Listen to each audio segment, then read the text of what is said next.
Marwaan, you have been following the election in Thailand since the campaigning until last night, and we know today how Move Forward Party decided to join hands with Pheu Thai Party and other four parties.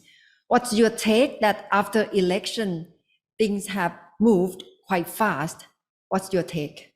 Well, the first impression I have is what really has happened on Sunday. Some analysts are describing it as a political earthquake, and I think that's a legitimate observation. The center of gravity in Thailand has really shifted into the camp of the democratic, progressive, liberal section. Because if you look at the total number of votes, percentage of votes that just Pheu Thai and Move Forward got, it's over 60%. This is, whereas in 2019, they got 40%. This amounts to an absolute majority. Yeah? And in any other country around the world, when you have this kind of outcome, the very next day after the elections, you will find a lot of celebration, emotions expressed on the wave that they rose. Yeah? So today we have Kunpita talking about a coalition. I mean, that's a positive step to bring these parties that were on the democratic liberal camp together. But Thai politics is very unusual, right? We are still not sure what's going to happen during this phase of political transition. And given the past, there can be a lot of political knives out there being sharpened to prevent this very positive moment to bearing fruit and taking Thailand forward. But it has been predicted that way all the time about unpredictable situation in Thailand, that anything could have happened. But for the country to have come to this point, is it beyond imagination? It is. I mean, those of us who have been covering elections, and I've been covering Thai elections since 2005, right? We always look for a crusade, a wave that gathers momentum towards the last phase of the election. And what was very clear was Move Forward had a crusade going for them and it basically peaked just around the time of the elections.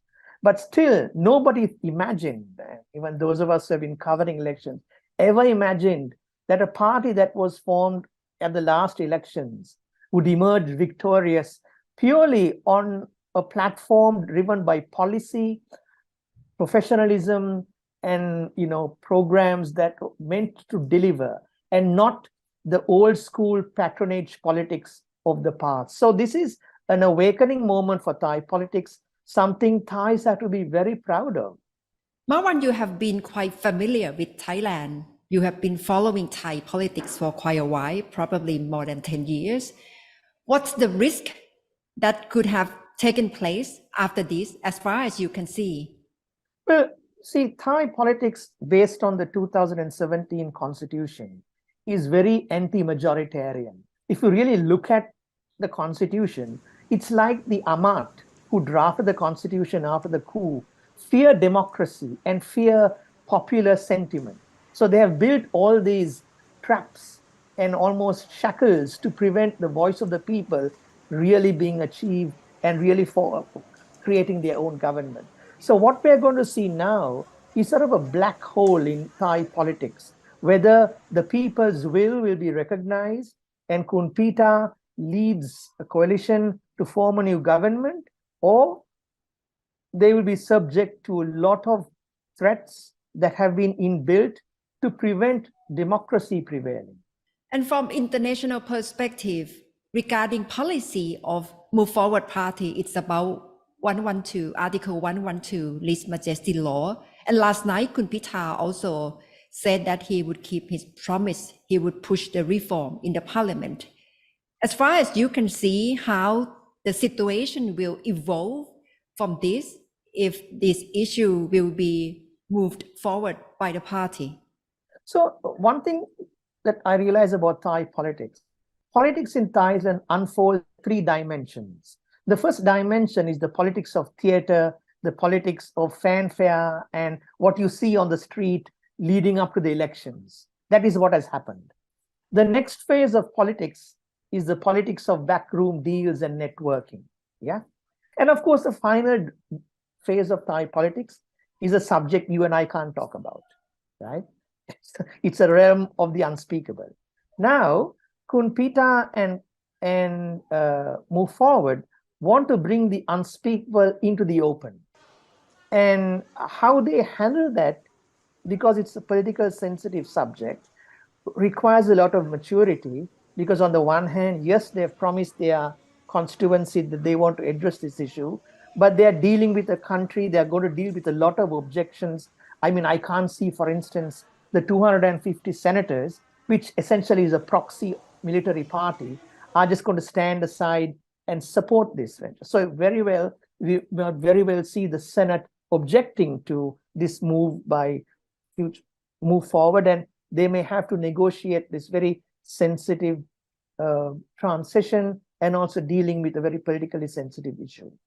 Marwan, you said this is time that Thai people should celebrate. It's time for celebration for the whole country.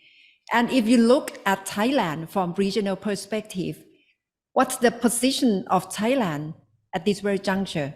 I mean, just look at the positive message this gives the world, right? In mainland Southeast Asia, until this election, mainland Southeast Asia was like a democratic dark hole. You had the oppressive, ruthless regime in Myanmar. You have a one-party autocratic state run by Prime Minister Hun Sen. You have two communist parties in Laos and Vietnam, where no kind of free space for freedom of expression, for civil space to flourish was possible. Thailand was also borderline in that case, because if you look at the shrinking of civil space during the 10 years of Prime Minister Prayut, it was not promising for democracy. But overnight, these two parties, certainly led by Move Forward, have raised the bar and offered a lot of promise. And there's something else we should not lose sight of. You know, in 2020, during the COVID period, you had the Black Lives Movement, right? You had youth disgruntled and a lot of youth discontent that suddenly came out in the open. Thai youth themselves did their own bit during this period. Thai youth have been talking about a lost decade, a lost generation. And suddenly they have galvanized around the promise of hope and the promise of a future and voted for the party that Kunpita led Move Forward. In fact, at the expense of poor Thai, it's almost like we are witnessing a handing of the baton, a changing of the guard from an old way of democratic, pro-democracy parties, which was more populist and centrist, poor Thai, to a progressive liberal party full of promise led by Move Forward, which should offer a wonderful lesson for young people around the world. If you want to organize, if you want to change politics in your country, Thailand offers a wonderful example at this point in time. I don't want to get carried away because of the political landmines that lie ahead. It's very good word, political landmines, because we know that even though right now people, 75 voters have voted and show what they want, but obviously the so-called camp of democracy camp would have to face the hurdle or the challenge from so-called conservative camp in Thailand. What's the political scenario that you can see in the near future to make sure that we are not get carried away by the victory of Move Forward Party? Well, the first period that we need to watch very carefully and be quite vigilant is what happens during the 2-month period that the Election Commission has to declare the results, right? And then you see the Constitution has built in certain so-called independent organizations that might use this occasion to target the mandate of Move Forward or even the mandate of Pheu Thai.